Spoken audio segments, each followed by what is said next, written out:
On this episode of the Hockey Nuts podcast, we get you caught up with all the headlines from the past week. We also update you on the final rosters for all 8 World Cup of hockey teams. And we have all the TV broadcast information for the pre-tournament exhibitions as well as the tournament itself. Then we give you team-by-team previews of all 8 teams in the Metropolitan Division. All this plus the KHL Minute and our picks of the week. Coming up next. Shut up and sit down.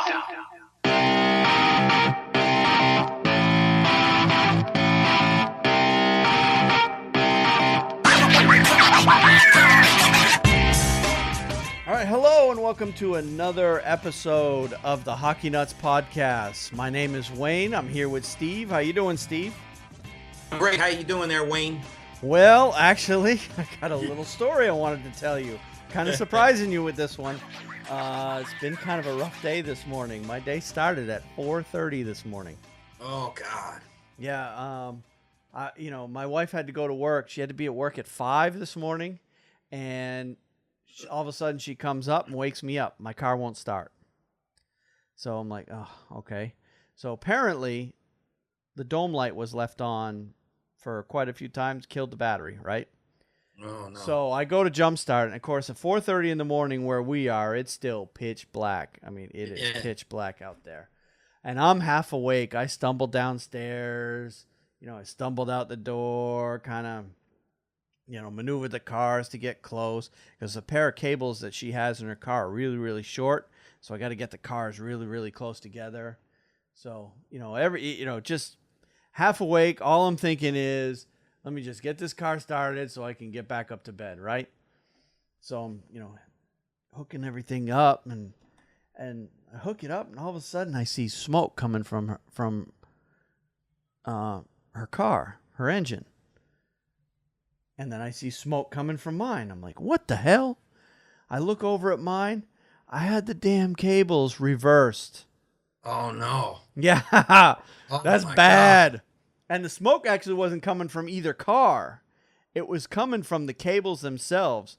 The plastic or the rubber that covers the cable. I mean, I've jump-started cars a million times before.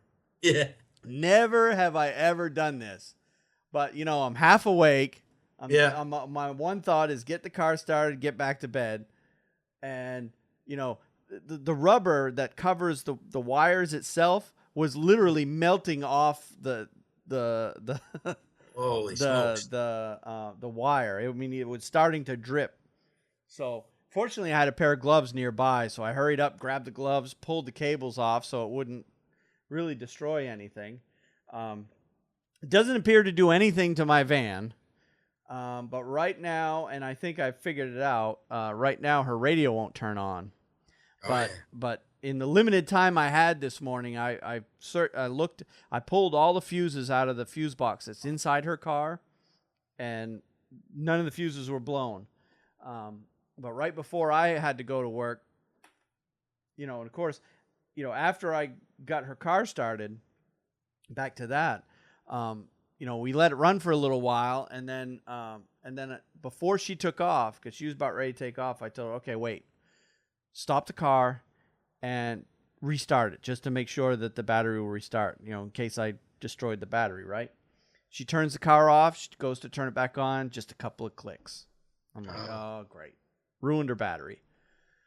And, it's an older battery anyway, so it's bound to happen sooner or later. I think it's the original battery that we had when we bought the car 3 years ago. Mm-hmm. And who knows? We bought the car used. We don't know how long the battery's been in there. So anyway, so I decide, okay, well, I've got to bring her to work. So we jump in the car, bring her to work. On my way home, I stopped at Walmart. Thank God they're open 24 hours a day, because it was like 5 in the morning at this point, 5:30. Stopped in there, grabbed a new battery for her, grabbed a new set of jumper cables because I pretty much ruined the ones that I had. Got back home, installed the new battery. And then while I was checking all the fuses, I found a fuse in the fuse box under the hood that is blown. Oh, wow. So I think, and I haven't done it yet, I didn't have a fuse to put in there. Once I put the new fuse in, I think her radio will come back to life. Hopefully. Yeah, well, I'm crossing my fingers on that So too. I'm off tomorrow, so I'll be able to work on that tomorrow. So anyway, this Yeah. isn't a car podcast. This is a hockey podcast. So let's get going on that. All right. What we'll do is we'll go ahead and start with the headlines of the week, and then we'll move into talking some World Cup talk, and then after that we'll get into our previews of the Metropolitan Division, which is something we promised we'd do on the last week's show. So without further ado, let's go ahead and hit the headlines. Sounds good. All right. First one I have is, and mine are kind of in reverse chronological order, so I've got the most recent ones first. Jonathan Huberdeau signed a contract extension with the Florida Panthers this week. Yep. And $5.9 million per year for 6 years. So obviously Florida thinks pretty highly of this guy if they're going to go that long. Yeah. Yeah. He's been trouble for the Rangers when we played him. So he's scored a lot of games we played him. So several times I've seen him. So he's a good player. He better be. $6 million a year is a lot of money. Yeah. Well, he's young, so he's only 23, so he'll be a cornerstone for that franchise for quite a while. Yeah. So he hasn't really been a Bruin killer per se, at least not anything that comes to mind right away. But he has the potential to grow into a guy that could be, a guy that could be a thorn in both of our sides for years to come. Yeah. That's for sure. Yeah. That's for sure. So anyway, the next item I have on my thing is John Tortorella. He had some interesting comments this week concerning the Colin Kaepernick San Francisco Giants quarterback. If you haven't been paying attention to football, they had a preseason game in the last couple of weeks, and Kaepernick decided that he wasn't going to stand for the American national anthem. And it's created a lot of controversy throughout the country, a lot of talk about, whether or not this is okay. And, all things aside, anyway, Linda Cohn of ESPN had an interview with Tortorella and asked him how he was going to handle players who sit during the national anthem. And Tortorella said, and this is, I believe, is a quote, "If any of my players sit on the bench for the national anthem, they will sit there the rest of the game." Yeah. So, in true John Tortorella fashion, he's obviously going to have a strong opinion about just about everything. And he made it quite clear that he will not be tolerating. And I'm sure this goes for Team USA as well as his NHL team, that he's not going to tolerate any players that are going to try to make a political statement as part of their hockey game. Yeah.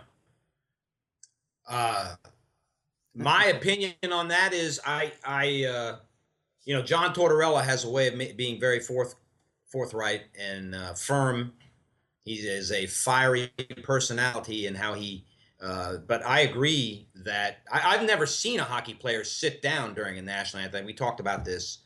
I've just never seen it. No, whether I haven't it's either. the Canadian national anthem or the American national anthem, and they're always standing. So I don't anticipate it being a problem. It's just a show of his patriotism.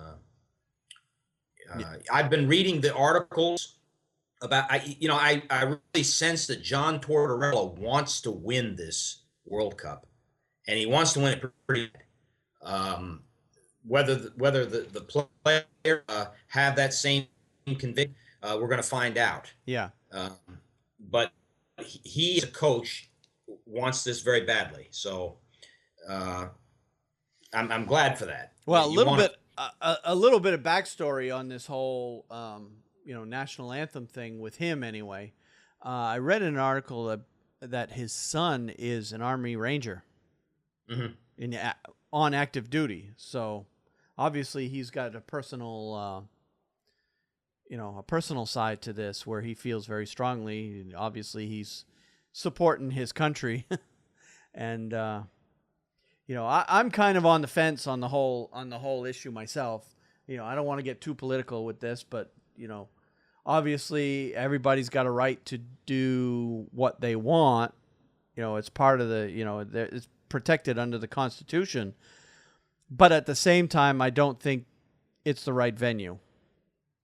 Yeah. I see your point. Yeah. You want to get on a soapbox, do it. Don't do it during a game. Do it on your own time, kind of thing. Right. So. Yeah. So anyway, I don't want to get too involved in that. So on to the next one. We had an Olympic qualifying tournament. Did you know? I didn't know anything about this until Frederick Anderson got hurt. But apparently we had an Olympic qualifying tournament, which actually finalizes the entire 12-team field for the 2018 Olympics. And that tournament was for the final 3 spots in the tournament. So 9 spots had already been determined. The teams that were already in were Canada, Czech Republic, Switzerland, South Korea, who's the host country.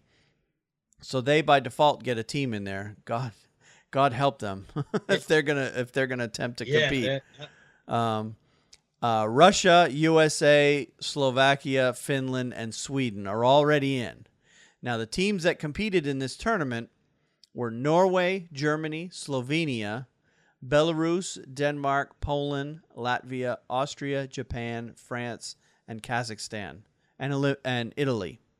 So all of those teams were basically having a tournament from the 1st to the 4th of September to determine who was the final 3 spots going in the Olympics.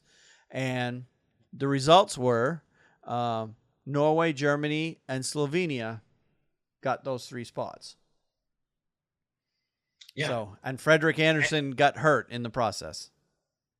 Yeah, that I saw that, and looked like a pretty serious injury. But Norway really never has been a hockey powerhouse, and here they are getting in the Olympics. And I'd like to know the last time they fielded a team. I don't remember ever seeing Norway put a team in there, but it's of interest to me because of Matt Zuccarello with the Rangers, and that'll be interesting to see them play. Well, I know they've been in. I don't think they've been in every Olympics, but I know they have been in because you've seen the movie Miracle, right? Chronicling the 1980 Olympic team. If I haven't seen it, I know about it. Yeah. I believe their first game, and of course, I see this. I was 7 years old when the 1980 Olympics, so I very vaguely remember the Miracle on ice. But one of the opponents that Team USA played was Team Norway in that tournament. So I know at least in 1980 they had a team in the Olympics. Maybe way back. That's true. Yeah. Yeah. So they're one of those teams that's kind of on the bubble between getting in and not from one Olympics to the next. But and I think it's been a lot tougher for them in recent years once the Soviet Union broke up and became all these individual countries. Slovenia and Belarus and Latvia. They were all part of the Soviet Union back in the day, and those players would have competed under the Soviet flag. Right. Now they're all separate little countries, and they're all still. Kazakhstan's another one. They're all still playing, at a pretty high level on their own. So it's made the teams like Norway and Poland and Austria, France. Those teams are having a harder time getting in because there's still only 12 teams getting in, but there's more countries competing. Mm-hmm. So anyway, that was pretty much the Olympic qualifying tournament, and I wish that I would have known more about it. I probably would have sought out and watched some of it, because it's making a difference on who gets in. Right. So And there's no guarantee the pros will play. It's interesting to see, the teams play. yeah, Because I don't know if pro players were even on those teams. I mean, for Norway, Germany, and Slovenia, and those. I know Anze Kopitar. He's from Slovenia, right? yes, he is. Yep. I don't know whether he participated in that or not. Yeah. I believe he did play. Mhm. Because one of the stories I saw this week is Team Europe, when all the teams started practicing for the World Cup on the 5th. Team Europe only had 10 skaters for the first practice because a lot of them were still over there competing in that Olympic qualifier, including Kopitar. So you had guys from Slovenia and Germany that were still competing over there. So, and then of course, Frederick Anderson was competing for Denmark. Of course, he would have joined Team Europe had he not gotten hurt. Right. So anyway, so that was that. Las Vegas is still making headlines concerning their name. They keep, I don't know if they're just trying to stay in front of the spotlight or what, but we know that they have filed for a trademark for the Desert Hawks, the Red Hawks, the Night Hawks, the Desert Knights, the Silver Knights, and the Golden Knights. Those names have all been chosen to some extent because they've applied for trademarks for all those names. And I did remember seeing the owner said that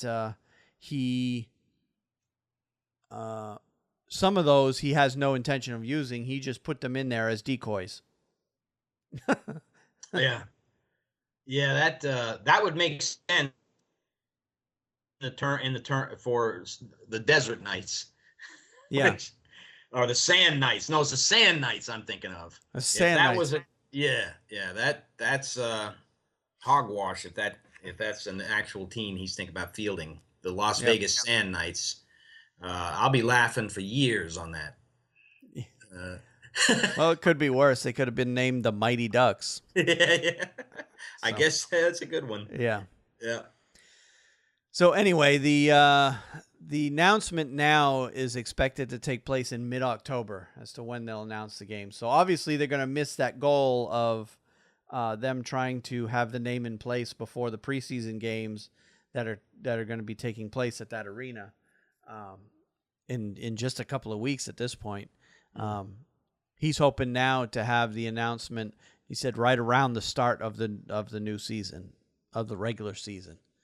So hopefully we'll have that drama taken care of pretty soon, because I'm getting kind of tired of all the different speculation out there of what name they're going to choose. Let's just get on with it already, you know? That's right. Yeah. Get things rolling. Yeah. So my next story I've got is Chris Drury promoted to assistant GM of the Rangers. Now, I know you've got an opinion on this. Yeah. Well, no, Chris Drury, he served the Rangers well as a captain. He was a good hockey player, but he was always an upstanding guy on the ice. I think he was good in the locker room, and I did not know he was director of player personnel, but I can promise you that the VC signing had a lot to do with this. Yeah. I think it really did. Well, he was a big part of getting him signed, yeah. Yeah. So it's good for him. I guess he's going to be reporting right directly to Gordon, and it's good for the Rangers. So obviously this is considered a promotion, but is he replacing somebody? Well, at one point, you see, Glenn Sather is still president of the team, and at one point, Mark Messier was an assistant to the president, and he handled assignments that Sather gave him in regards directly to the team. Okay. But I think Messier has moved on. I don't know that he's in that role anymore. And once they made the decision in New York, the owner is Mr. Dolan. He owns the team, and he decided to put another layer in there with Jeff Gordon as the general manager. When that decision was made, he may be filling kind of the same type of a role that Mark Messier, and I'm speculating, I don't know, but Okay. puts an assistant in there to help him. Okay. All right. Well, I mean, Drury's a Harvard guy, so obviously he's very smart. Yeah, I think he's Boston University. I could be Oh, wrong. that's right. That's right. I'm thinking Yeah, of somebody else. VC's Harvard guy. Yeah, Yeah, VC's Harvard guy. VC's the Harvard guy. Yeah, Drury. I was thinking of somebody else. I don't know who. I get Drury and I get all those Boston guys messed up between the BU and the Harvard. Well, they all wear the same jersey anyway, the red and white. So. Yeah, that's right. That's right. Yeah, for some reason I was thinking Drury was a Harvard guy, but Yeah. you're right. He is BU. So. Yeah. So, but I'm happy for him, and I think that's a good move. I look forward. That you just take a look at general manager. All the stuff you got to keep track of: one-way contracts, two-way contracts, who you got signed underneath the 23-man roster, all of the money that's going into it. Just that alone is very confusing. Draft picks, it's a very, very complicated business that we love so much. And it's getting more so as time goes on. Yeah. Well, I also saw this week that obviously in Edmonton they're very excited about their new arena, Rogers Place, Rogers Center, Rogers Place. They actually had a little ceremony earlier this week where they had a few of the players and some of the youth hockey kids got to be the first to skate on the new ice at Rogers Place. Well, NHL.com had video of Connor McDavid being the first person officially to skate on the new Rogers Place ice. Yeah, that's... And everybody's excited in Edmonton about this new arena, and from what I can tell, it's a beautiful arena. It's going to be fantastic for them. Good. It's going to be an amazing place. But the video, I don't know if you've seen it. I haven't. It shows him just stepping out from the boards out onto. He's wearing jeans and his hockey skates and stick and his orange Oilers jersey and a hat. He's not even wearing a helmet. Steps out onto the ice and just kind of casually just skates around all by himself. And then, of course, all the other people followed him out there. A lot of kids got to go out there with him. So that was a neat thing for them. So, but all this Connor McDavid stuff coming out of Edmonton is man, that's got to be a lot of pressure for a kid like that. I mean, he's essentially being looked at similar to the way Wayne Gretzky was when he was there. Yeah, you're right. And they have that those memories never die, so yeah. They had the time there where they were the top team for quite a while, and I really think that Edmonton stands a good chance of making the playoffs this year. And when we talk about the Pacific Division down the road here, but I think they do stand a good chance of making the playoffs. They're going to be a very good team, and they're going to be better. That's for sure. But and of course, as a guy who's actually worked in an arena before, and I've talked about that in past podcasts, I can probably tell you that Connor McDavid is not the first person to skate on that ice. I guarantee you, at some point, some arena employee, after they got the ice in, late at night when nobody's around, I guarantee you there were a few arena employees that got to skate on it before Connor, because I was one of those guys once,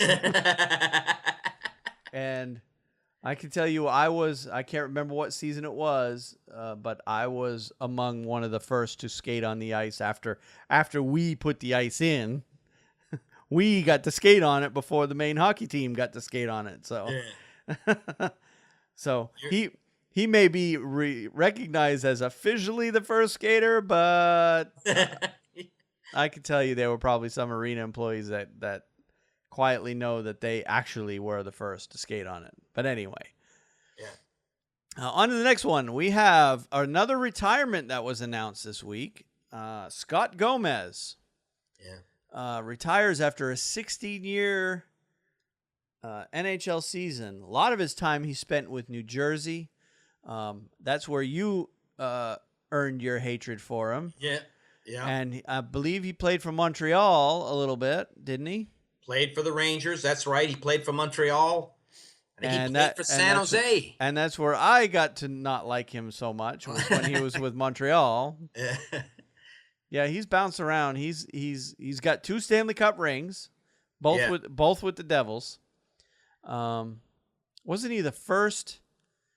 Wasn't he regarded as the first person of either Mexican or Latin American descent to play in the NHL? Yeah, I believe he's Colombian. He's from South America. I believe he's Colombian. I could be wrong. But yes, he is from the South. He's Spanish descent. So, I believe he's been credited as the first person of that. I heard where culture, he's going to be in the TV, or I heard he's got something in the works as far as being a TV personality or something for hockey. It's possible. Yeah. A lot of those guys end up doing some broadcasting work. But he was actually raised in Alaska. So right. So in these World Cup tournaments or Olympics, he played for the USA. Mm-hmm.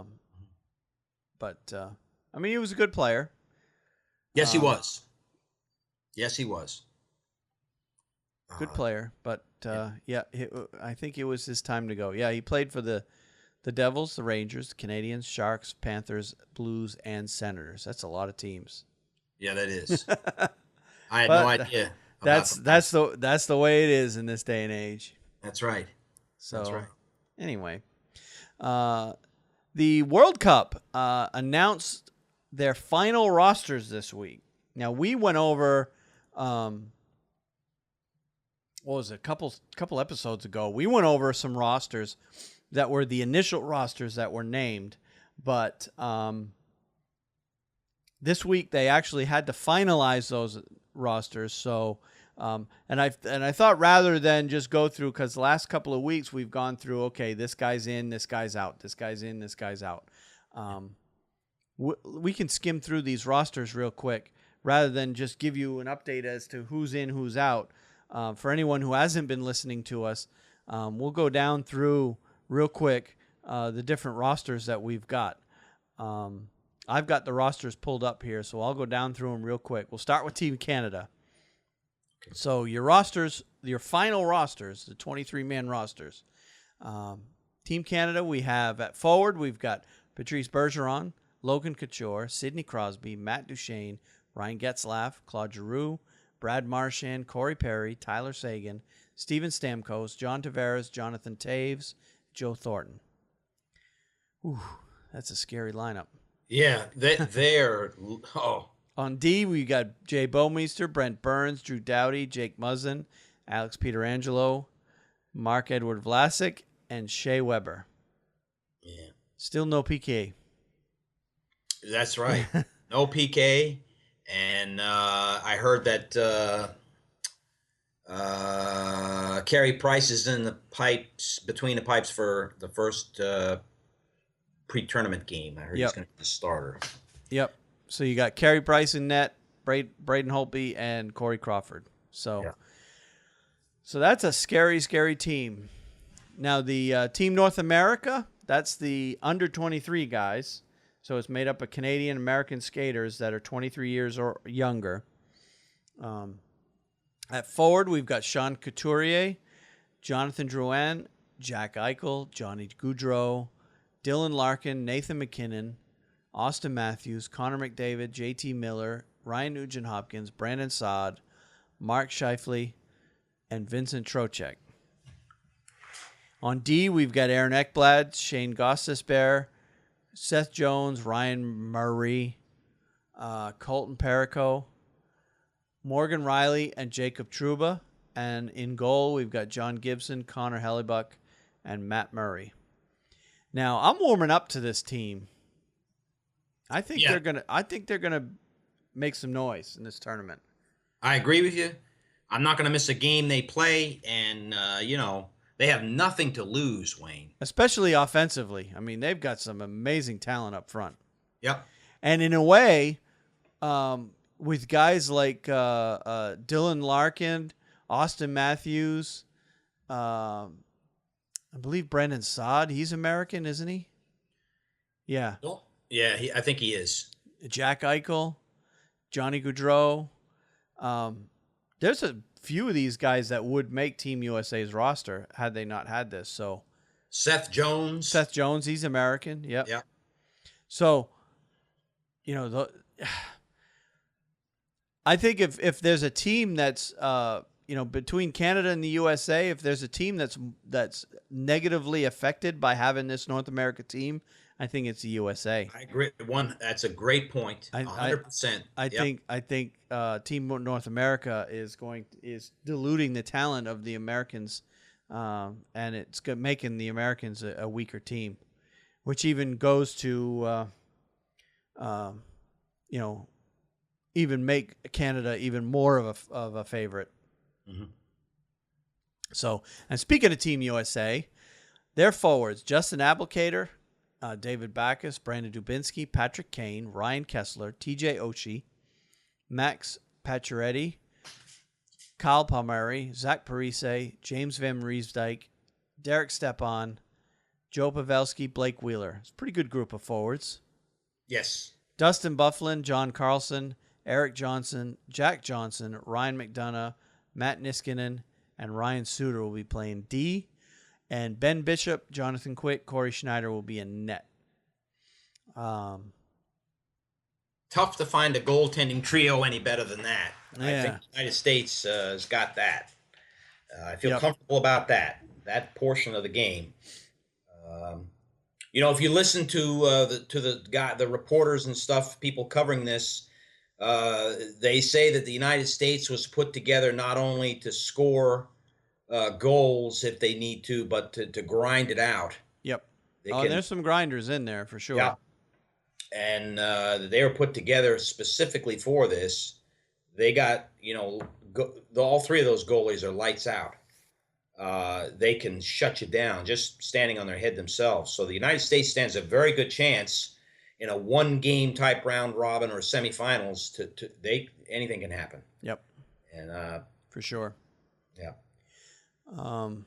I mean, once they get to and it appears pretty much all the experts are saying Canada and the U.S. are going to be the team to come out of that pool. And some are even claiming that, this tournament is rigged to get the Team USA and Canada into the semifinal at the very least. Because the path that's been put before them is a little bit easier than the other teams. But that's why they play the games. That's right. That's right. So on to Team Europe. Forwards, we have Pierre-Edouard Bellemare, Michael Boddicker, Leon Draisaitl, Marian Gaborik, Jannik Hansen, Marian Hossa, Ansi Kopitar, Nino Niederreiter, Franz Nielsen, Tobias Ryder, Thomas Tatar, Thomas Vanek, and Matt Zuccarello. Some names there we didn't mention the last time we did this. So, yeah. On D, we've got Zdeno Chara, Christian Ehrhoff, Roman Josi, Dennis Seidenberg, Andre Sekera, Mark Streit. And in goal, they've got Thomas Greiss, Philip Grabauer, and Yaroslav Halak. Right. They would have had Frederick Anderson had he not gotten hurt in that Olympic tournament. That's right. So, a couple of names that popped out at me: defenseman Christian Ehrhoff, Dennis Seidenberg, two guys that are probably playing for a job. They're both unrestricted free agents at the moment. Mm-hmm. So, not sure that team is going to do much in the tournament, but you never know. That's right. Team Sweden we have on forward. This is another strong team. Very powerful team. Michael Backlund, Nicholas Backstrom, Louis Eriksson, Philip Forsberg, Carl Hagelin, Patrick Hornquist, Marcus Kruger, Gabriel Landeskog, Ricard Raquel, Daniel Sedin, Henrik Sedin, Jakob Silverberg, and Carl Soderberg. On D, we have Matthias Ekholm, Oliver Ekman Larsson, Victor Hedman, Nicholas Halmerson, Eric Carlson, Hampus Lindholm, Anton Strawman. And in goal, we have Jonas Enroth, Henrik Lundqvist, and Jakob Marstrom. Obviously, in this group, defense, I think, is their strength. Yes, it is. That is an amazing set of defensemen that they've got there. Yeah. And then when you put Henrik back there in net, yeah, that is going to be a team that's going to try to win a lot of 3-2, 2-1 games for sure. No question about it. It's going to be interesting to see what happens between them and, say, North America and Team Russia. But I think they're the class of Group B. Yeah. Just looking at them on paper. Whether or not that happens, I don't know. But I could easily see them advancing to the semifinals. Yep. Yeah. Oh, yeah. Now, on to Team Russia. Now, for every bit of strength that the Swedes have at D, I think the Russians are that powerful at forward. They have Artem Anisimov, Evgeny Dadonov, Pavel Datsuk, who's coming back from the KHL to play over here one last time, Nikita Kucherov, Nikolai Kuhlman, Evgeny Kuznetsov, Evgeny Malkin, Vladislav Nemestikov, Alex Ovechkin, Artemi Panarin, Vadim Shipachyov. Did I say that right? Vadim Shipachyov. Yeah. Vladimir Tarasenko, Ivan Telegin. Back on D, you got Alexei Emelin, Dmitry Kulikov, Alexei Marchenko, Andrei Markov, Dmitry Orlov, Nikita Zaitsev, and that's it for them. And on goalie, we have Sergei Bobrovsky, Semyon Varlamov, and Andrei Vasilevsky. Their defensemen are to me. Yep. They got but plenty of firepower up front. So this is a team that's going to win a lot of 6-5 games. That's right. And, you never know if they put Varlamov or Vasilevsky in goal. They could stand on their head a game, and they might make it 6-1. I know that the Team USA is really hurting from the last Olympics when Team Russia really spanked them real good. And the thing that I noticed a lot about Team Russia is the number of KHL players that are coming over. Right. They seem committed. They did it in the Olympics too. They seem committed to putting 3 or 4 of their best KHL players on the team. And it may or may, well, it hasn't worked out for them in the past. I don't know if that will continue, but I mean, obviously a couple of them are pretty good. I mean, Pavel Datsuk's really good. And if they're bringing over KHL, I'm wondering why they didn't bring Ilya Kovalchuk over. Yeah, I was just about to say that. And he's a good player too. He's just as good, if not better, than some of these guys. But not sure why they didn't bring him over. Anyway, on to Team Czech Republic.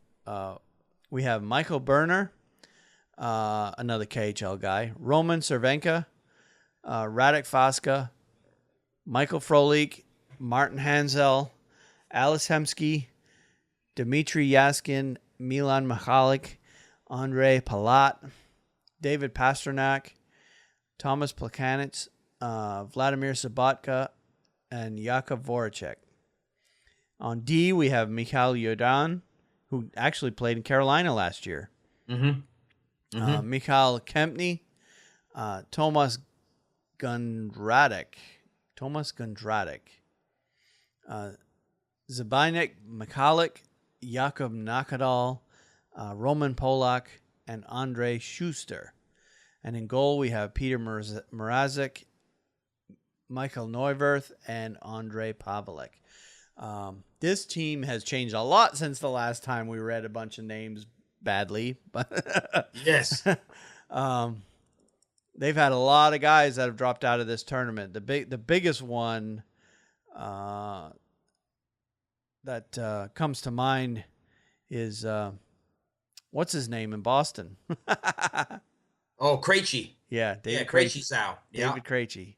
Yeah. He's probably the best player that they've talked about that has dropped out of this tournament. But and it looks like they've replaced a lot of the guys that have dropped out. Looks like they've replaced them with KHL guys and guys playing over in Europe, because about half this team are European players. Yeah.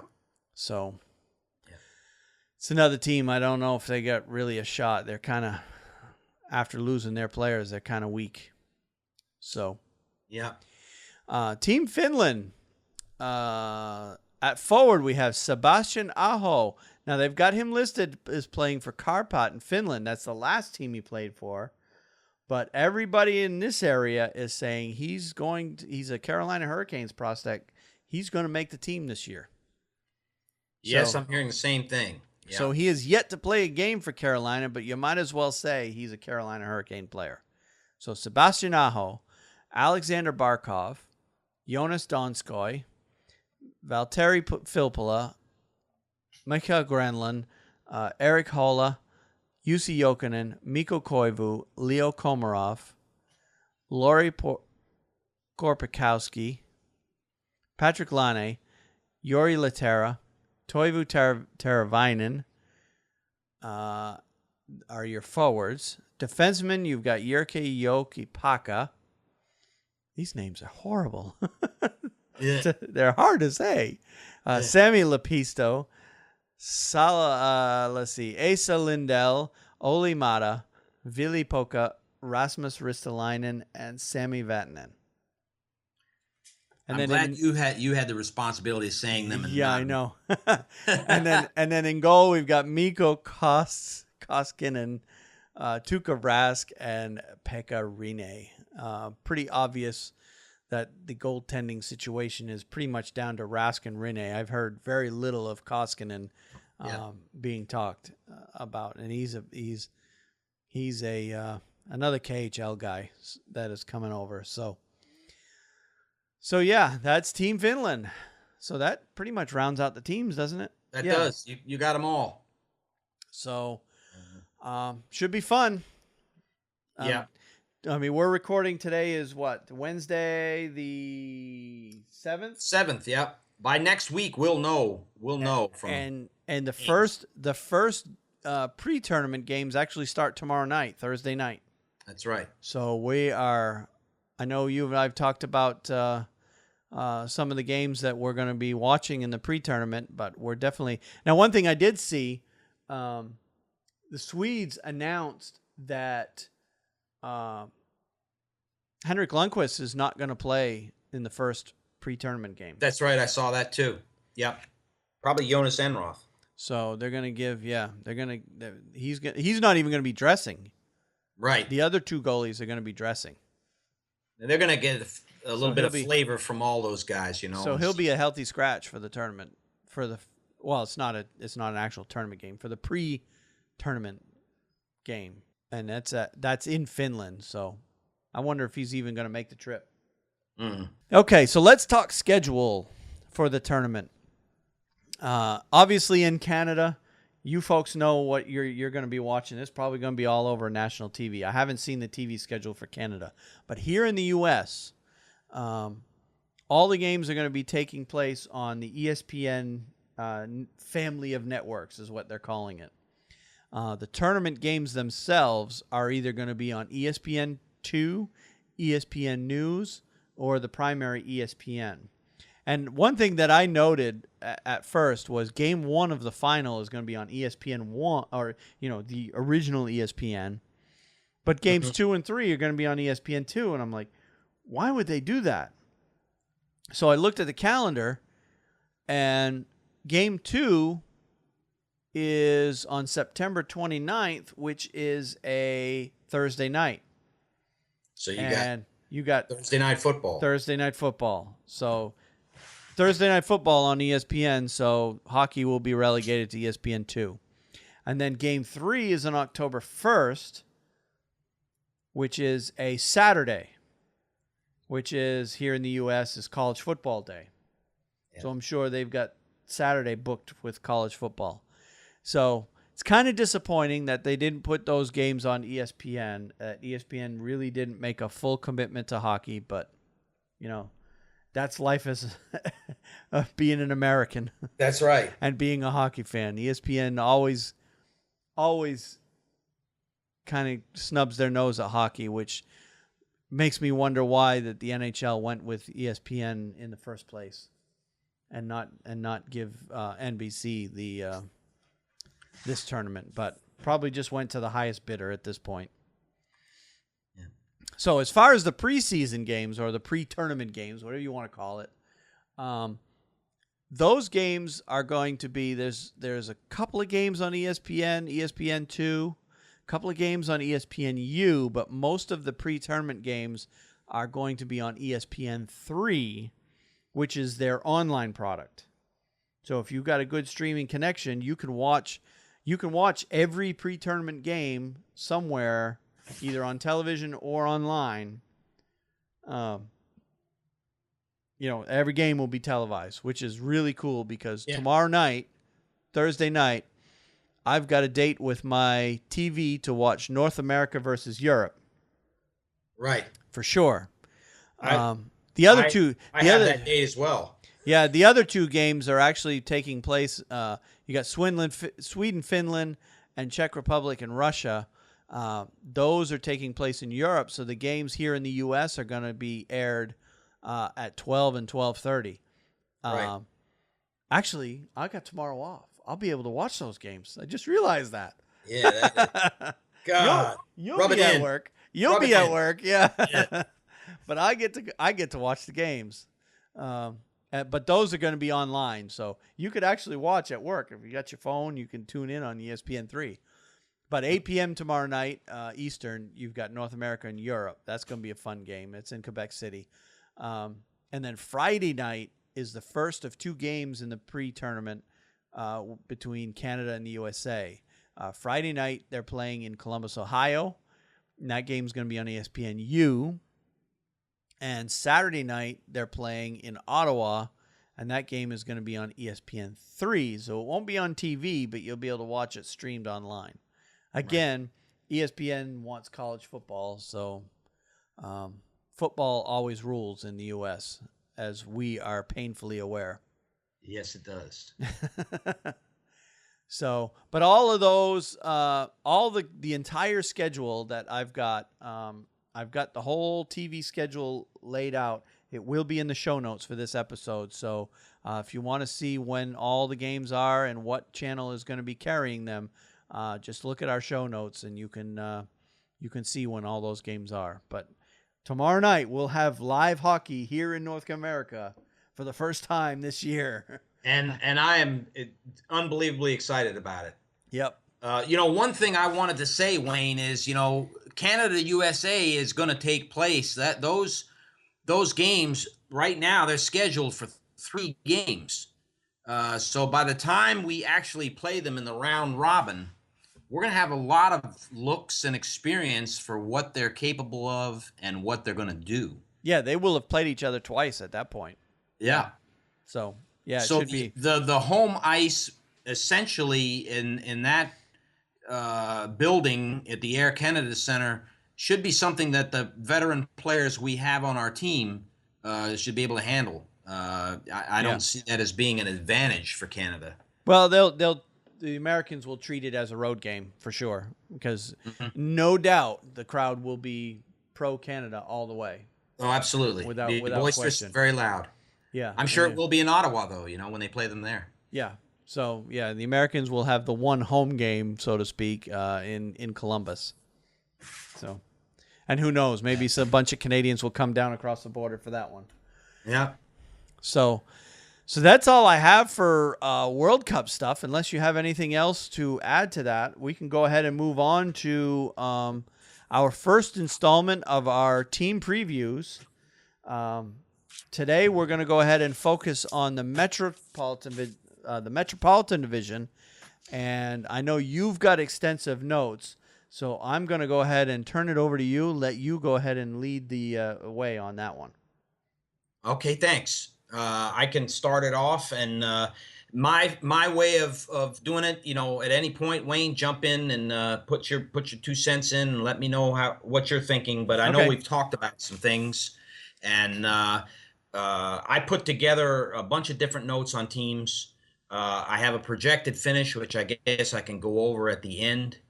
But I guess to start off with, I started off with the Pittsburgh Penguins, the defending Stanley Cup champions.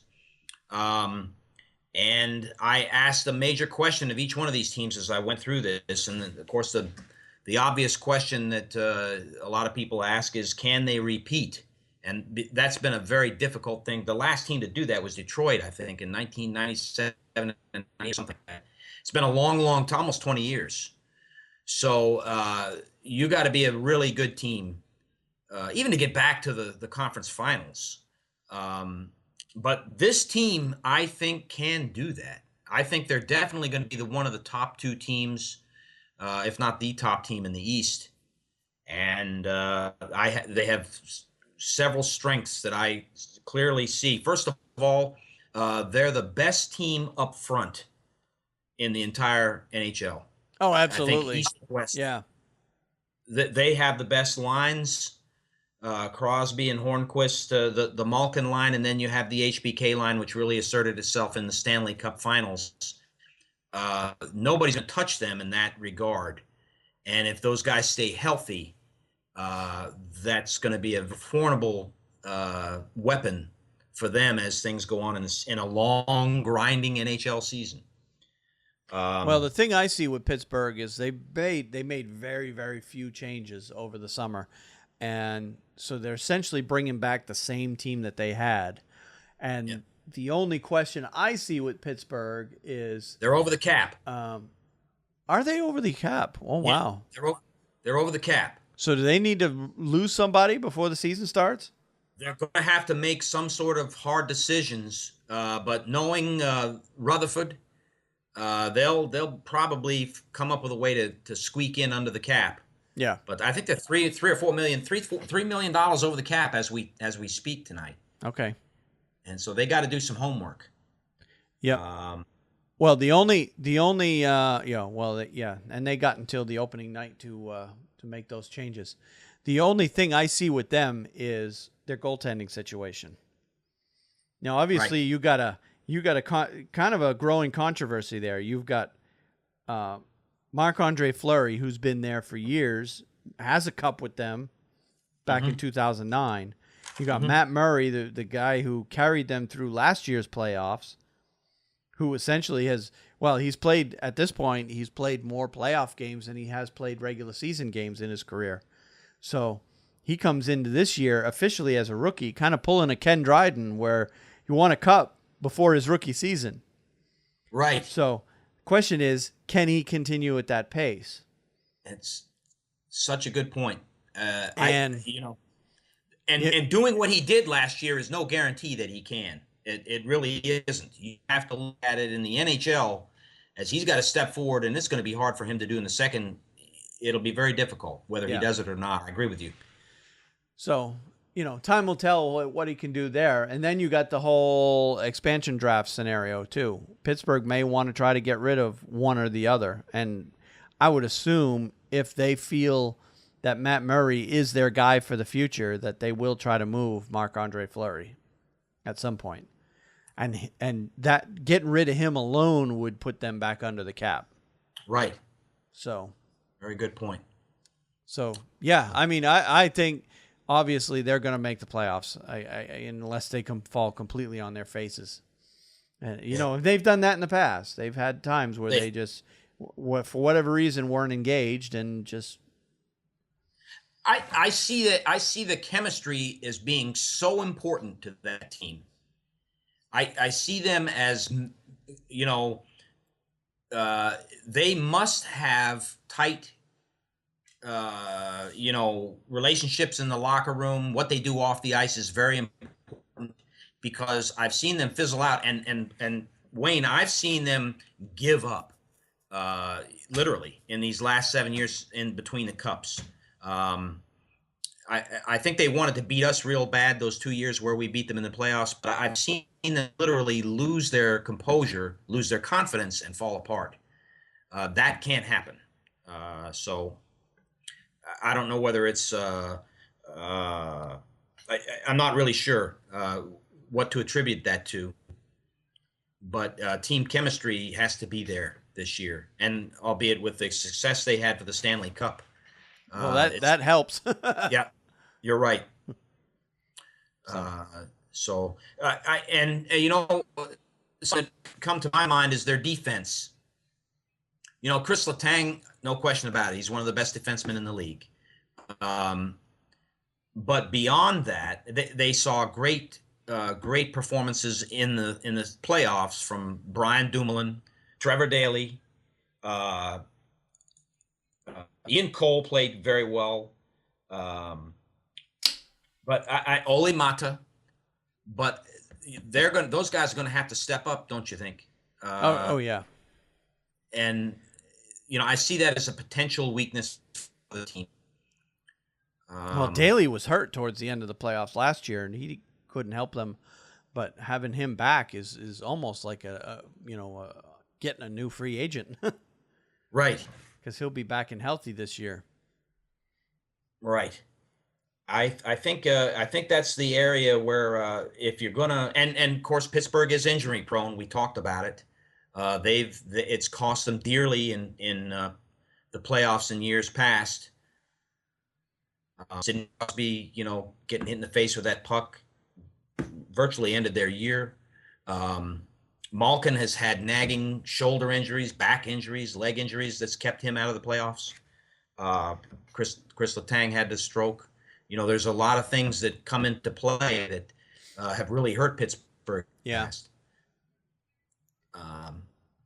So I guess what I'm saying is, in order to repeat as the Cup champion, those things got to be in check, and we'll see how that goes. Yep. Well, it'll be interesting. One thing's for certain: they will be an up and down team as always. They'll have streaks where they'll go 15 games and they can't lose, and then they'll have games where they can't seem to win. So true. But at the end of the season, I think you'll find they're going to be right back in the playoffs. Yeah, in the thick of. They're just way too talented not to be. Right. The second team I had on my list was the New York Rangers. Whether or not they finish second, I don't know. I guess in my heart, I'd like to see them finish first or second, but I don't know whether they will. And it begs a question. Last year we exited early. We did play the Stanley Cup champions, but if you look at the 3 of the last 4 years prior to this year, we've made it to at least the Eastern Conference Finals. I would hope that we could get back there as a fan, but looking at this on paper, I'm not sure that we will. Yeah, I don't see them finishing in the top of the division. I don't know. I mean, there's another team we haven't talked about yet that's up there that had a pretty damn good season last year. That's right. They were next on my list, the Capitals. And they're going to be tough to beat. I mean, they made a lot of moves this summer, so they're trying. The Rangers. They're certainly trying. That's right. They brought in, they've shipped out a lot of guys. They've brought in a lot of guys.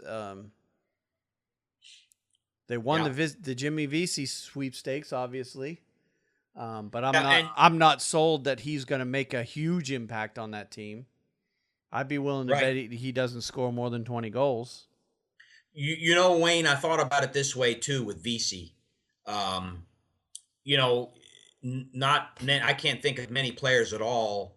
Maybe one or I can't even think of another one right now. It escapes me. Opportunity to kind of sell his goods, so to speak, to a number of different teams in the NHL before he's even played one game on the ice for an NHL team. Yeah. That being said, he could have very easily won the Hobey Baker Award 2 times in a row. If it weren't for Jack Eichel, he would have won the Hobey Baker Award twice. It's possible.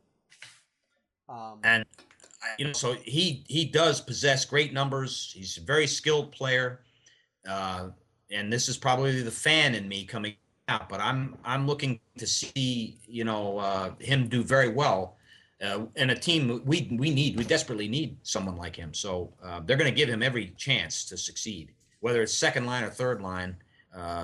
That's a minor thing at this point. I think he'll do very well. Yeah, and the whole Jimmy Vesey thing, the hype with that was so huge, and I think most of that can be attributed to the fact of the timing of it. It happened in the middle of the summer. You're dealing Right. with a press corps that is essentially bored because there's nothing else going on. All they had to talk about was Jimmy Right. Vesey. So, and in fact, when I was looking earlier in the week I was on some of the college hockey websites to try to get a feel for what's going on in the college hockey world, which right now is essentially nothing, but they'll be getting going soon.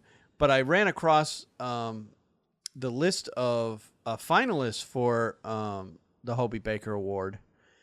Kyle Connor, Thatcher Demko, and Jimmy Vesey were the three finalists, or what they call the Hobey hat trick.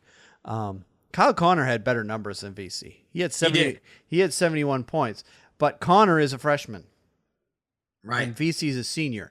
And yeah, there have been freshmen win the Hobey Baker Award before, but their numbers were so overwhelmingly huge compared to everybody else that they almost had no choice.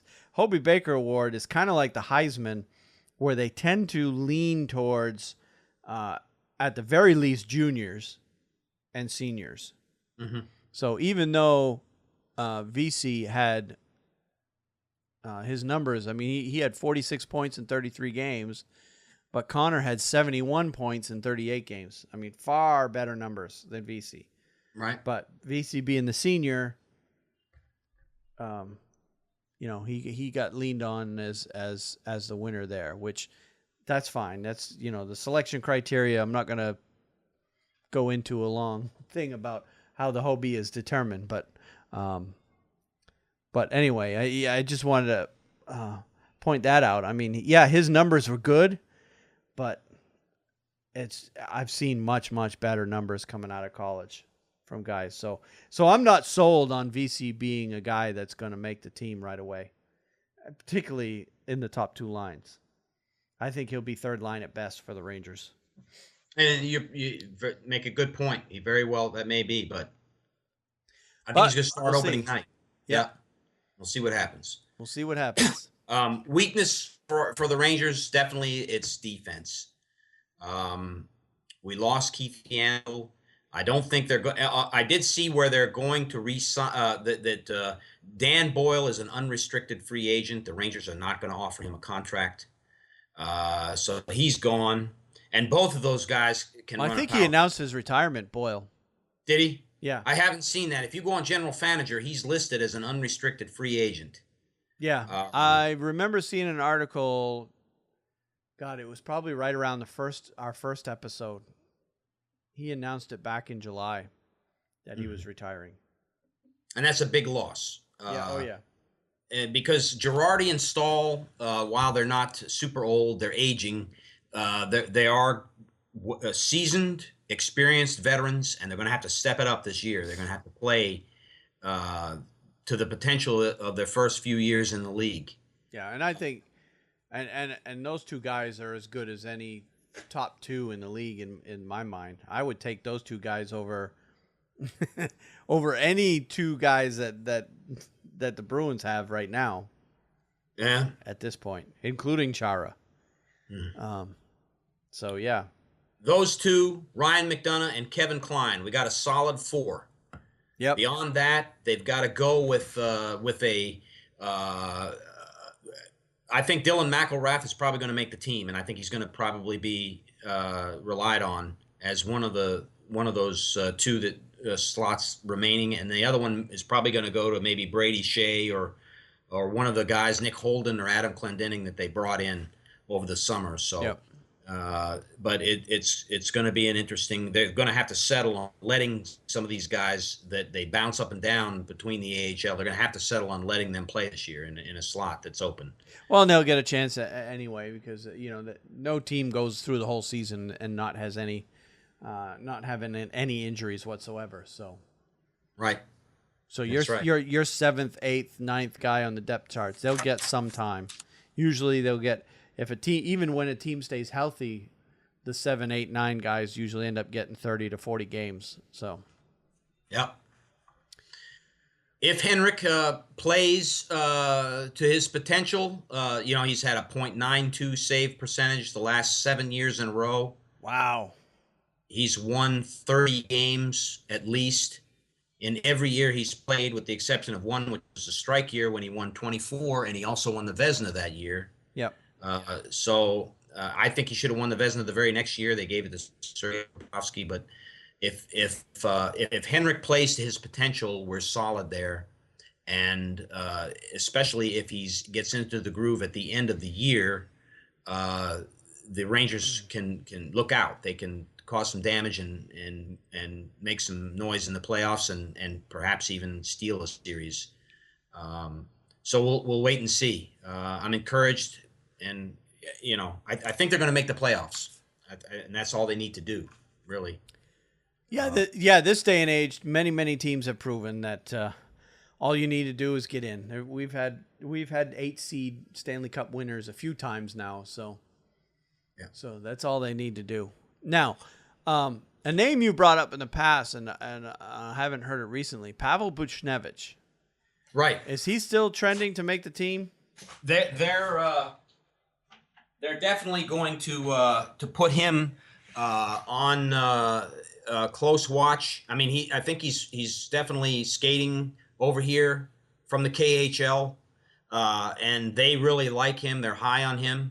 If you look at the Rangers as they're set up right now, there's definitely room for him. He'd probably be fourth line or something. He had good numbers in the K, so he did. Yep. And they're very high on him. He's the top prospect that they have. So he is definitely, and he was on my list as players to watch out for. So Pavel Buchnevich is that name, and he's not going anywhere. They're definitely not going to get rid of him. He's definitely an up and comer. So I think he'll be making the roster, if not this year, next year. Okay. And that winds it up for them. I didn't know if you wanted to bring AHL affiliates into this and players, but their AHL affiliate, of course, is the Hartford Wolfpack. Yes. Yep. And, playing in the old Hartford Civic Center, aren't they still? They are, and they're going to probably have a starting goalie change there. And I'm trying to think of the guys who played for the Sault Ste. Marie Greyhounds is probably going to take over as their goalie, and he definitely could replace Henrik one day. Well, they got to work on that. Brandon Halverson. Okay. Brandon Yep. Halverson. Yeah, they definitely need to head in that direction because Lundqvist isn't getting any younger. That's right.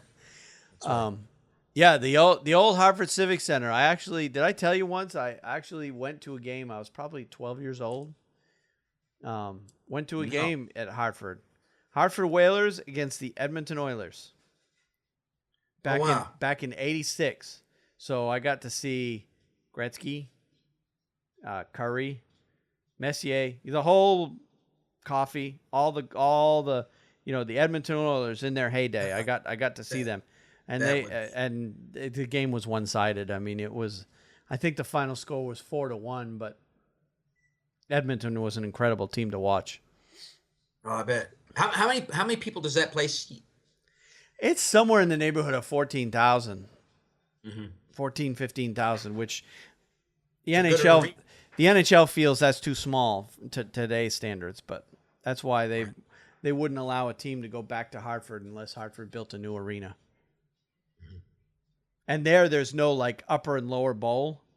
The seats along the side just keep going up and up and up and up and just keep going 30, 40, 50 rows up. It just continues up. So I'd hate to be the guy sitting on the back of the thing. and that's kind of where popcorn. that's pretty much where we sat for that game. At least that's what Carrying your popcorn and my soda memory. up to the top Yeah, row. That wouldn't be any fun. yeah. We were But watching the ice down. It felt like we were sitting. You've been at the PNC Arena in Raleigh. We were sitting way up, oh man, looking down. But yeah, Yeah. but you were further away from the ice because it's not stacked like the modern day arenas are. Mm-hmm. One bowl on top of the other. So yeah. Hey, the third team I had was the Carolina Hurricanes. Believe it or not, Really? it was. Yep. I put down the Carolina. Now I didn't pick them to finish third. Okay. I put them I was down thinking, as my third team. I was I thinking- just did it off the cuff as teams off the top of my head. Oh, okay. I was thinking And- you got them seated ahead of Washington. Wow. No.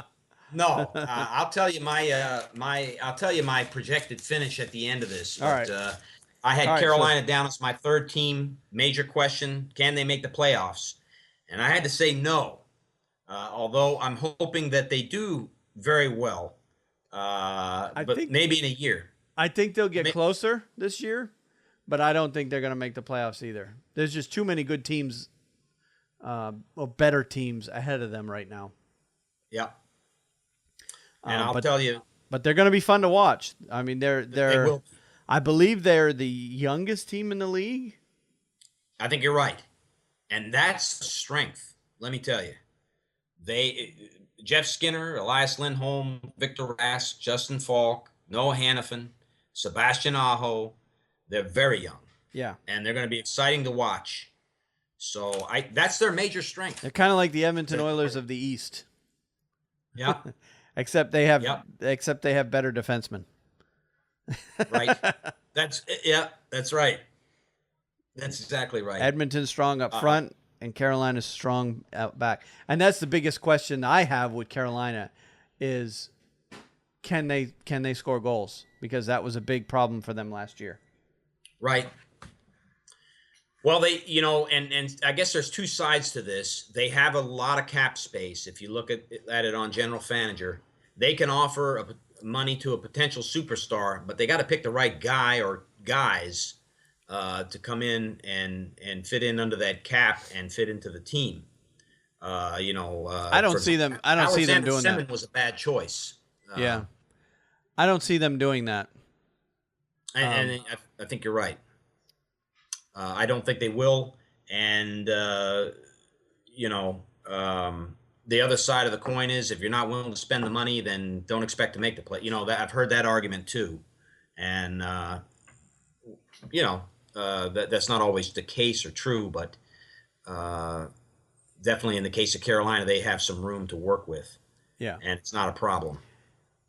yeah. I don't think they're doing that because the last several years, ever since Jim Rutherford left as GM. And got replaced by Ron Francis. Francis has made it quite clear that he wants to build what he calls the right way, through the draft, rebuild slowly, do it the right way, build from within. And it would go completely against the grain for them to go out and try to sign a big free agent, even though it would help them if they did. But they're definitely on track. I mean, they've got some names there that nobody knows at this point, other than the real big hockey fans. But there's some guys there that are going to be household names within the next few years. And the biggest thing, I agree with you. Yeah, the biggest thing they need to work on is they've got to find a solution for goaltending. I think the two goalies they got now are up there in age. And I think I think those guys are kind of like a Band-Aid until they've got something better coming along. Right. They've got this guy, Nedeljkovic, I think is how you say his name. He's going to be their primary goalie down in Charlotte at their AHL affiliate, the Charlotte Checkers. And he's an American, actually. You wouldn't think it. With the name like Nedeljkovic, he looks like he's from one of the Eastern European countries. But no, he's an American. and they're pretty high on him to eventually be the successor to Cam Ward in between the pipes there. And he's another young guy. Yeah. But they're going to let him. They're going to let him season down in Charlotte rather than putting him up here. I saw where they signed Cam Ward to 2 years extension on his contract. Yep. But don't you think that Eddie Lack, and he had some good moments last year for the Hurricanes. Yeah, but overall his season was pretty weak. Yeah. Now you think that they're still high on Cam Ward, getting them through, that they prefer Cam Ward as 2-year contract kind of fits the timeline for this Nedeljkovic kid. You know, obviously he's not ready now, but in 2 years he'll probably be ready. And if he's not, they'll probably go and sign either Cam Ward to another year or Eddie Lack to another year or something like that. They'll find something to, a guy to hold the nets until Nedeljkovic is ready, unless they find a better goaltender through next year's draft or the year after. From what I understand, there's quite a few good goalies in next year's draft, so coming up. I hear you. So yeah, I don't think Carolina's going to make the playoffs, but they will get closer. Is ultimately in terms of their offense too, Wayne. I see them as a weakness there. They were outscored 5-on-5 by 26 goals last season. They got to improve on that. They're not going anywhere. They will not improve on last season unless that number improves. So having Tervo Teravainen, Sebastian Aho coming in, essentially replacing Eric Stahl, and then you've got some of these younger guys will continue to develop. I think they will get there. I think they will score more goals this year than they did last year. I just don't think it'll be enough. Right. I'm in agreement with you on so far. Carolina is quite honestly, I'll be surprised if they make the playoffs. I'm hopeful that they do, because until they make the playoffs, the crowds are going to be pretty weak, and it will continue to fuel the speculation that team may move.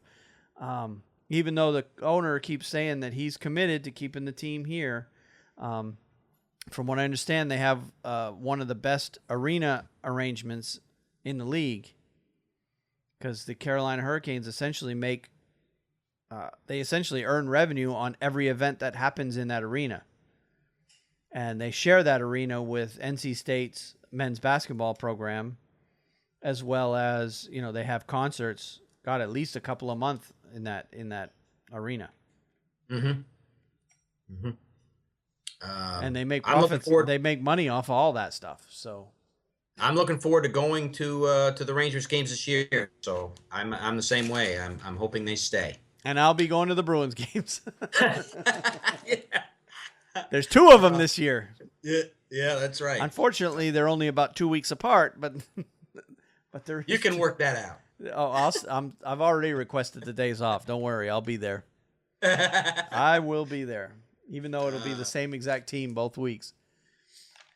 And we'll probably see Hudobin in net on both games, because I know the first game is the second on a back-to-back, so almost certain we're going to see Hudobin in that game. Yeah.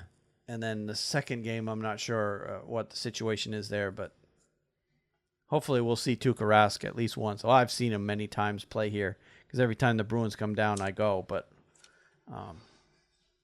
yeah. So anyway. I had the Washington Capitals next. Okay. And the perennial question with them is there a Stanley Cup anywhere in their future? With the talent that they have, what they have put together through the years, the trades they make, the players that they continue to bring forward, they're a veteran team. You would think that they should have won a cup by now, but will they win a cup in their future? And I think for Barry Trotz, this isn't Nashville. If at a minimum they have to make the conference finals, or he's in trouble, because I think those fans really believe that support that team. I'm not saying that they would fire him after 2 years, but he's going to have to make an improvement over where they were last year. It really does look like you could see those two teams play again in the playoffs against each other. I could see that happening very clearly. And Washington came closest to knocking Pittsburgh out. Yep. Of any team they played. I think we'll see Washington and Pittsburgh in the second round again. I actually think, I don't know, I'm pretty high on Washington because they got essentially the same group this year. They're a year wiser. Yep. Holtby is a year better because he's Yep. still very young, and he keeps getting better and better as the seasons pass.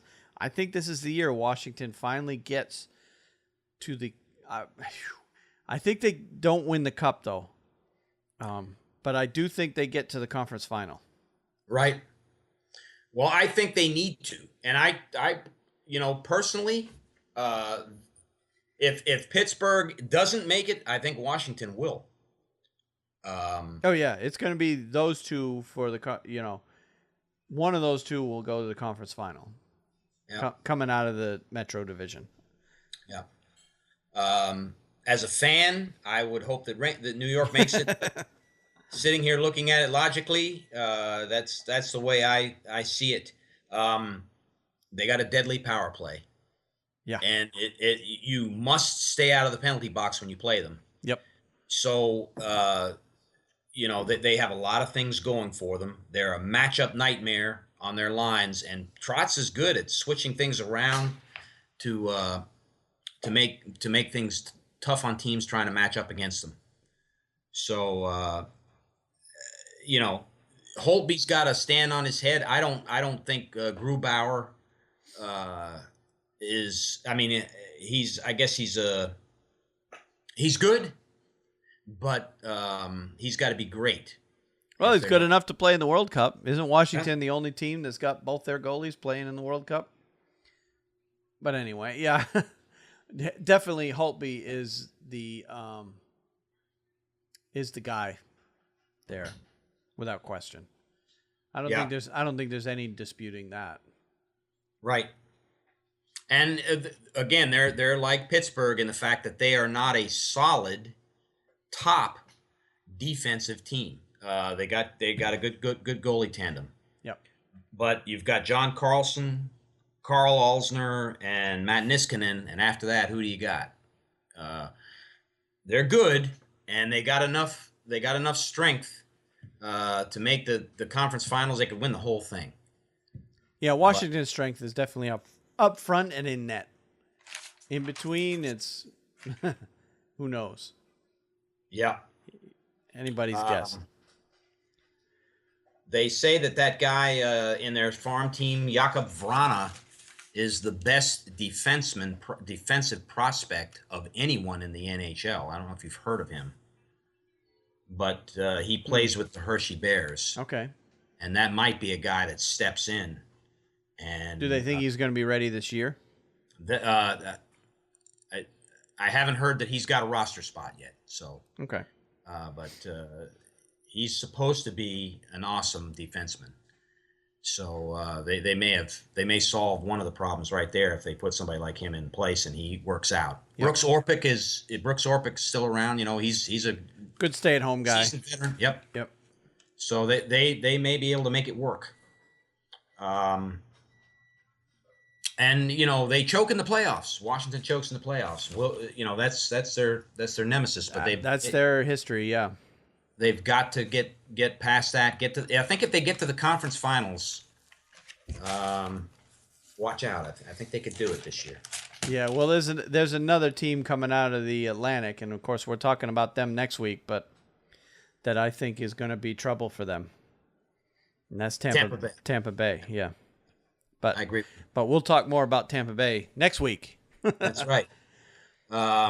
Next team I had was the New York Islanders. Okay. Question begs, listen, they had a very bad offseason in terms of losing potentially, a major part of their team. They're going to have to rely heavily on John Tavares, but losing Kyle Okposo, and Franz Nielsen. Yeah. Their second and third leading scorers really hurt them. I think if there were a top 5 in teams that took the biggest step backward, I think they're in that group for sure. Yep. Yep. Which Will they improve upon last year? My answer was no. They may be a bubble team and fight for a playoff spot, but I don't know that they're going to make the playoffs. I think they're going to be in. I agree with you. I think they're going to be one of those teams where, as we head into the last week of the regular season, there'll be 4 teams fighting for 2 playoff spots, and they're going to be one of those 4. Yeah. You know, the thing that losing Okposo and Franz Nielsen does is they're going to rely heavily on John. I mean, I think they will have to rely heavily on John Tavares, and you could see him score. He could score 45, 50 goals. He could do it. Yep. You know, he could get up there in that Hart Trophy consideration. He's a terrific player. That good. Yep. Yeah. Yeah, he's one of the best players in the league, but unfortunately, he's got nobody around him that can help prop him up. And you know, playing on the island there, they've got one of the lowest attendances in the league, so nobody's really watching. Yeah, the Islanders are one of those teams where it's kind of, for all the good that the Rangers do in New York in terms of, you know, all the money that they bring in through corporate sponsorships and ticket sales and all this, the Rangers, you know, huge fan base in New York.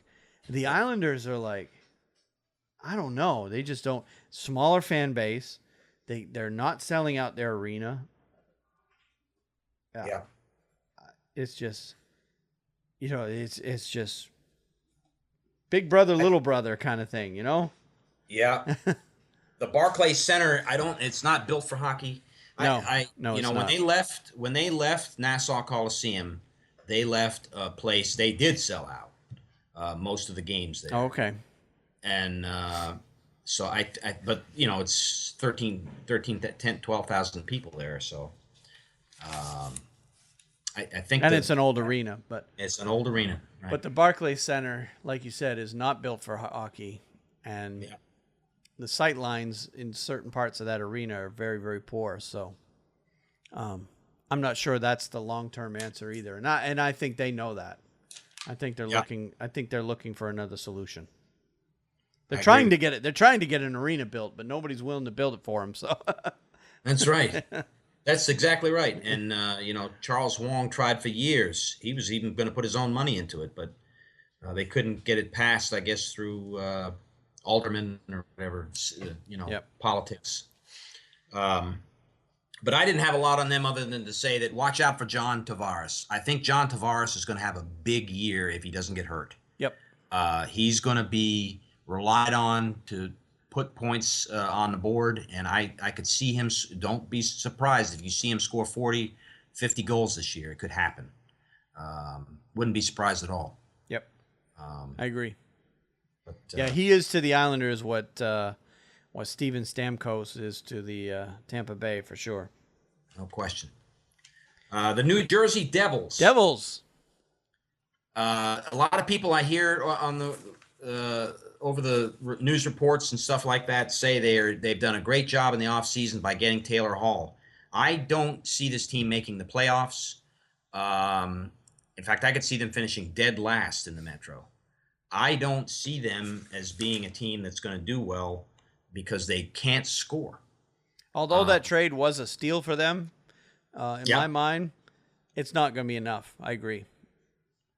I think they're a team that's going to have to. They're trying to rebuild on the fly, kind of like what the Bruins are doing. Mm-hmm. They don't want to just tank their team and start over like some teams have done. Mm-hmm. But I think you're right. They're going to struggle this year because it's just not a deep roster. They've got a great goalie. I think Taylor Hall is going to, score 20-some goals, but he is not a John Tavares. He's not going to step in there. And at this point, he's got some improving to do. And they don't have anybody else they can call on. And what's the status of I keep forgetting the Czech guy. He's been hurt the last few years, and he is up there. He's probably 38 or 39 now. But he comes in the games, and by golly, he always generates offense for them. And I'm going to forget his name. Let me pull their roster up. He might be. He's been battling injuries the last few years.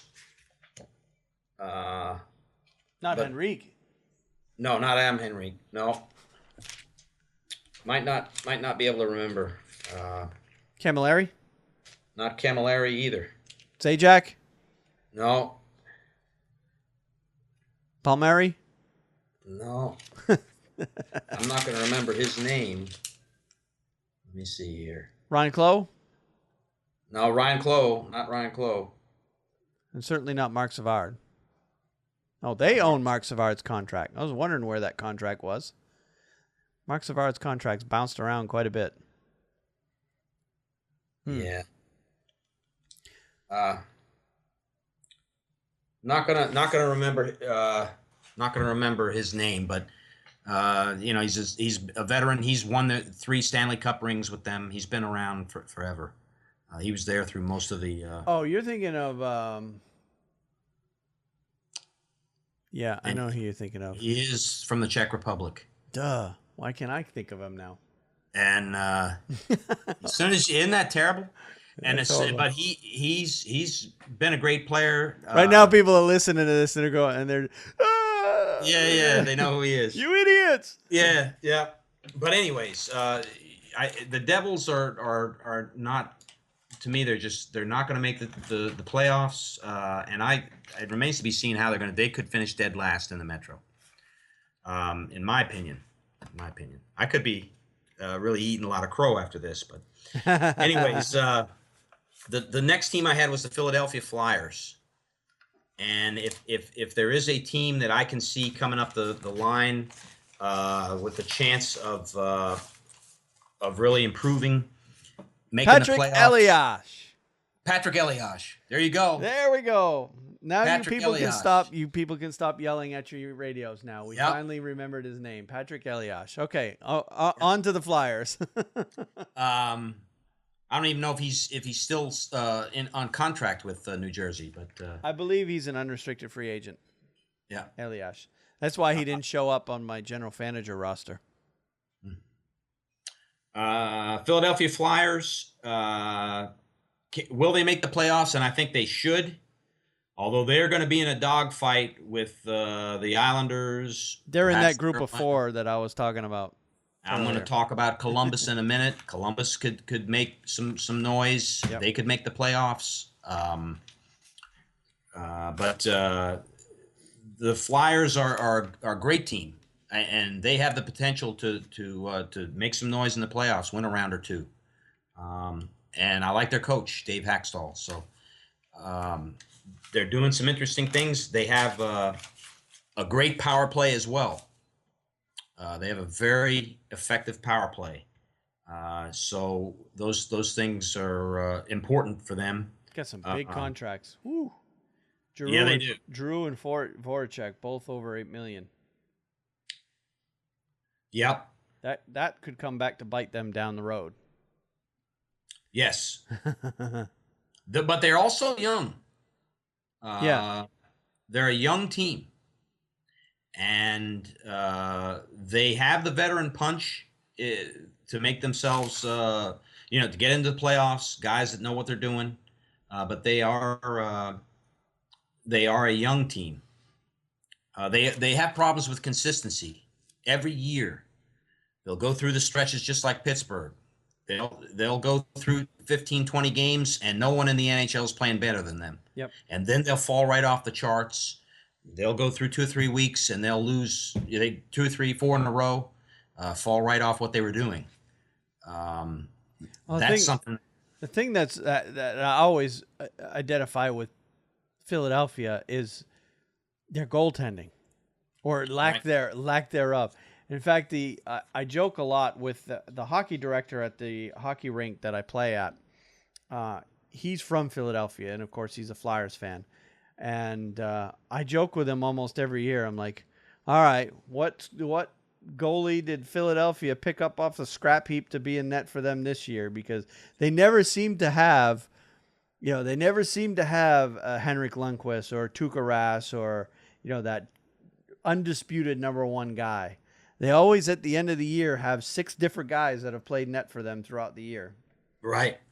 That's so true. And, that's a very good point. And it's always been, it seems to be, ever since I've asked him, I said, when was the last time that Philadelphia had a goaltender that was an undisputed number one? And he, paused and kind of looked at the ceiling, and he's like, Ron Hextall. Yeah. It's been that long. Yeah. Since they've had, a guy that was without a doubt their number one goaltender. Yeah. They just never seemed, I don't know what it is with that team, but they never seem to be able to nail down that key guy. And you got to have a guy like that if you're going to go on a deep playoff run. That's right. You really do. So yeah. That is always seems to be a weakness that Philly has with me anyway. I'll tell you something else, and if you want to talk about the players that they have now, but over the years they get in the penalty box way too much.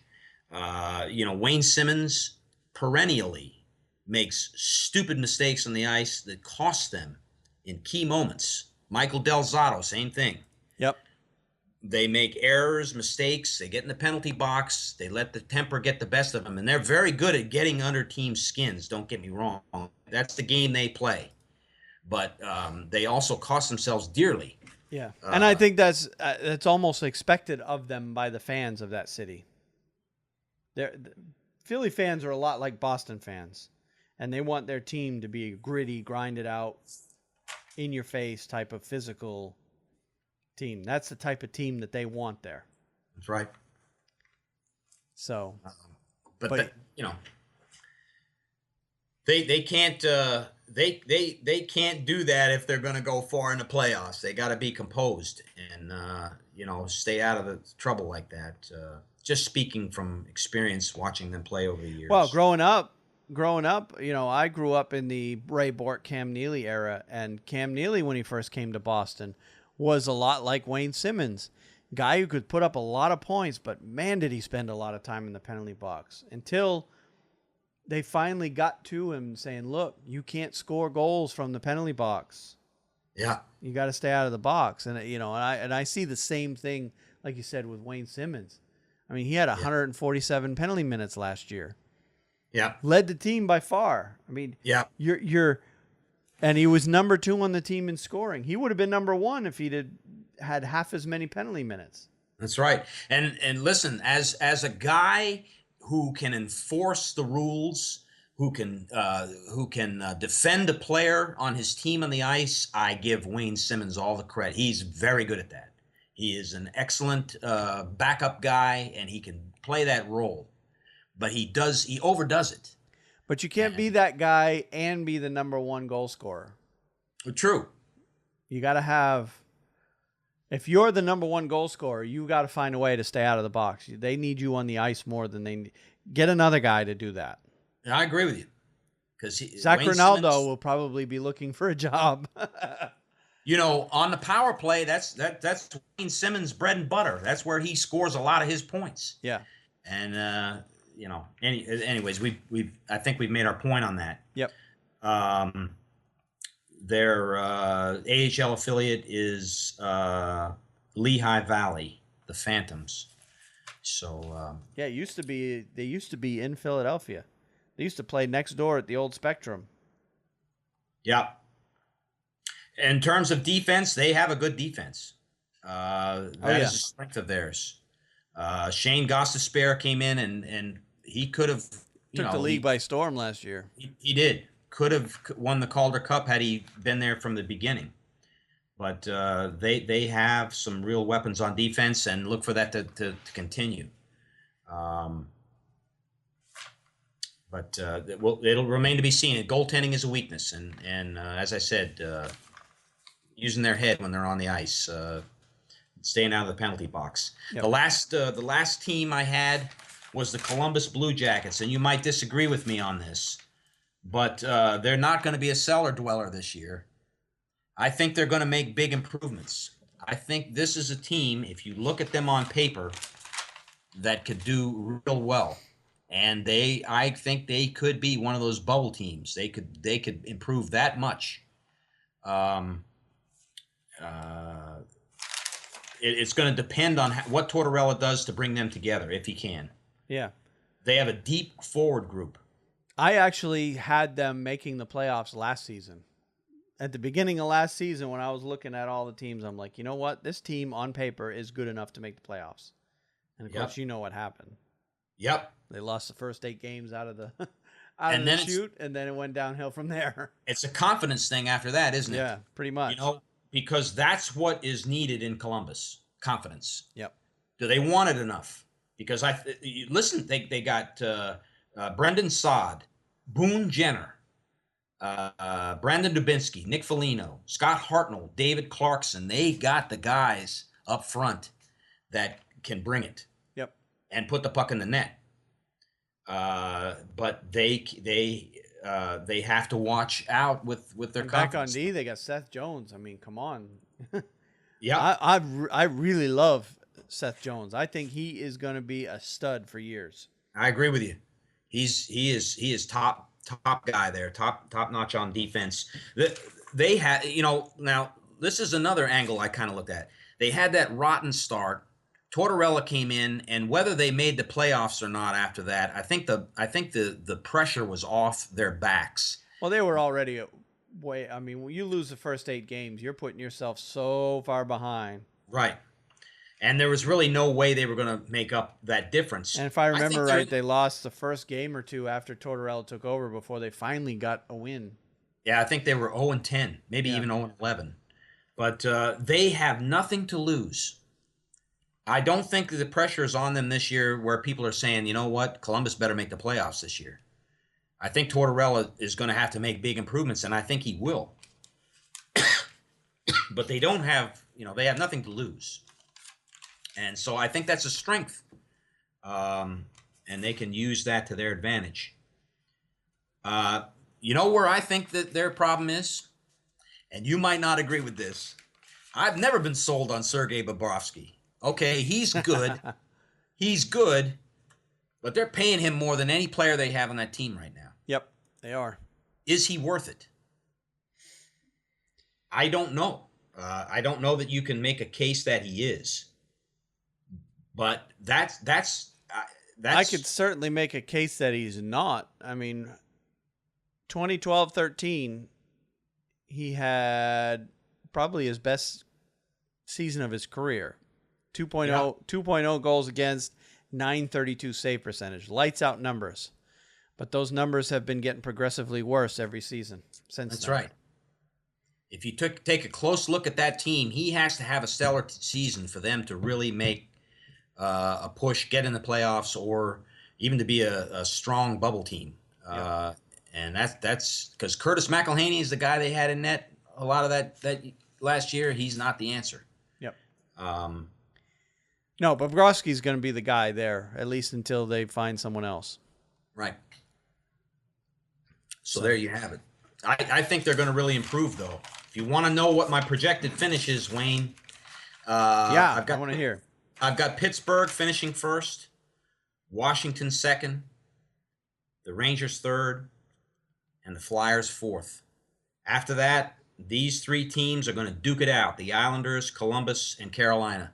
And any one of them, it could be Carolina, Columbus, and the Islanders. It could be, but those 3 teams I think are going to come very close to making the playoffs, and they'll give Philadelphia fits. Yep. All right, let me tell you who I've got. All right. I've got the Capitals winning the division again. And then I've got Pittsburgh, Rangers, Flyers, Hurricanes, Islanders, Blue Jackets, Devils. Not very different from mine. Not really, is it? No, Not really, is it? no. And I think next year, I think this year, I think we could see, because all these teams are so close to each other, I think we could see them beating each other up, and only 3 teams getting in the playoffs from this division. Possible. I see Very I see the Capitals, Penguins, Rangers getting in, and I see 5 from the Atlantic coming in. But I'm a little biased. You're going to be taking over the reins next week with the Atlantic Division, so I'm anxious to hear that. Yep. But I see 5 teams getting in from the Atlantic and only 3 getting in. Reverse of this year, because I think it was 5 and 3, 5 Metropolitan and 3 Atlantic this past season. That's right. I think the Atlantic Division is going to turn the tide this year. Going to be interesting to see that. Yep. But we're hoping not to. I'm hoping it's 5-3 for the Metro because that gives the Rangers a better chance. Yeah, better chance. That's right. Yep. But I don't think that's going to happen this year. So, and it could obviously end up 4-4 too. So yeah. So good. Well, that was a good little discussion for sure. Yeah. Now we'll move on to a couple other things just to finish up the podcast this week. A couple of little segments that we decided to insert into the rundown each week. And since we've been talking a lot about the KHL the last couple of weeks. They are, as of today, the only league currently playing. We decided we'll continue talking about the KHL for just a minute in each podcast. And we'll just call it our KHL minute.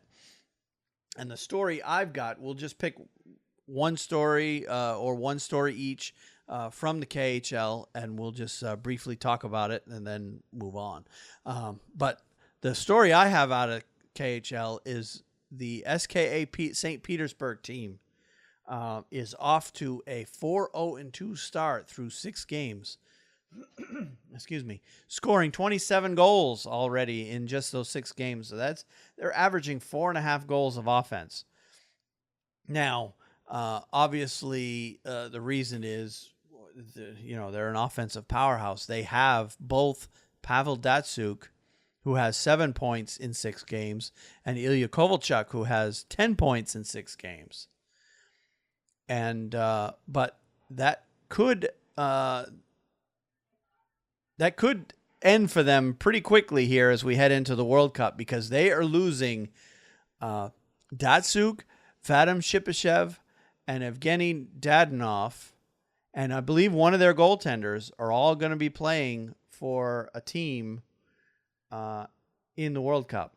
And their head coach, which is curious to me that a KHL team would let one of their head coaches when the season's going on. But Oleg Znarok is also Russia's head coach, or he's one of their coaches. He may not be the head coach. But he's going to be leaving the KHL team to go into the World Cup. So I think you'll see that team struggle a little bit while they're gone, or all they're gone. But and another player that's on this SK St. Petersburg team, Slava Voinov, who was supposed to come over with Team Russia, but Canada decided they didn't want to let him in the country. So yeah, that's right. So kicked off the Kings too. So. Yeah. So you had a different story for your KHL. I did. Mine was in regards to a team I'm kind of and they're not having a good year, Wayne. But the Admiral, Vladivostok. Yep. And they played in Beijing at the home opener for the Kunlun Red Star, and they got beat 6-3. That's the very first win ever in Beijing, China, and the very first game ever played there. So it was a big event, I guess, for the folks in the KHL promoting hockey in China, in the Orient.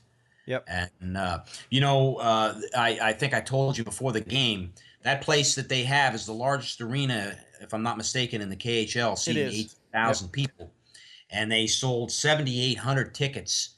They they did not allow any more tickets than that to be sold. I guess they have a lot of space, but they're not.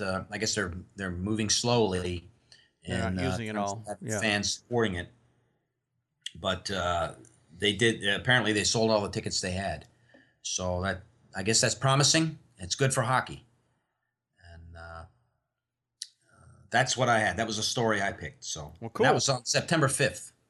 Yeah, it's going to be interesting to see them how hockey does in China. Yeah. I mean, Beijing, you can't get much bigger of a city than that, so there's certainly definitely plenty of people to sell the game to. So, Yeah. not sure if any of the Chinese nationals that were added to the team are going to be able to make an impact in that league, but we'll see. Yes, we will. Okay, well, on to our next little segment where we're going to call it our picks of the week. Did you have one this week? I did. I bought this recent NHL yearbook, the official 2017 NHL yearbook published by the NHL, and it is a very good read when you want to browse through and find out what's going on with teams. It's not current, it's not up to date as we speak, based on the summer's activity, but it's a very good thumbnail type of thing when you're looking up stats on the team and those types of things. Yeah, you mentioned that one to me, and I went out and got it. But I also purchase. I've been purchasing it for years. It's a similar yearbook put out by the NHL, or not the NHL, the Hockey News. Mm-hmm.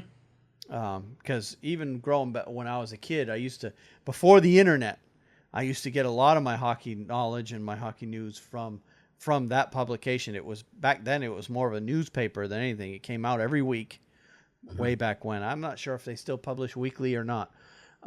It's more of a magazine format nowadays. Back then, it was literally a newspaper. Printed on newsprint, not stapled or anything. And I was a subscriber for years and years and years until the age of the internet. Then I didn't need it anymore. But I still buy their yearbook every year. And of course, I'm in fantasy hockey, so I also purchased their pool guide as well. Okay. Which gives you predictions on individual player stats. Mm-hmm. So, it's helped me. I've won my league championship. I've been in the same league since 2001, and I've won the league championship 3 times. So, so I guess it's done pretty well for me. But those yearbooks are fun. They're definitely informative, but they tend to be outdated when you buy them, particularly nowadays, because they have to get these things together and published, and then distributed. So a lot of the information is essentially put into the magazine a couple of weeks after the first day of free agency. Mm-hmm. So they wait for that initial wave of free agents to sign, and then they go to publish on these. So yeah, anything that's last minute within the last month or so is not going to be in there, but it's still a good read anyway. I enjoy them. Mm-hmm. Yes. So my pick of the week is two different websites, usahockey.com and hockeycanada.ca, and not because of the World Cup. The way I approach it is for folks who want to get involved in the game at their local level. This is the time of year. If you want to be a player, coach, referee, or anything of the sort, get involved in hockey at your local level, this is the time of year that you need to make a move and go sign up. usahockey.com has a huge amount of resources for players in the United States, or coaches, whatever, to get involved in the game at their local level. I mentioned last week that I attended my referee seminar that I have to attend every year because I officiate games at USA Hockey games here locally.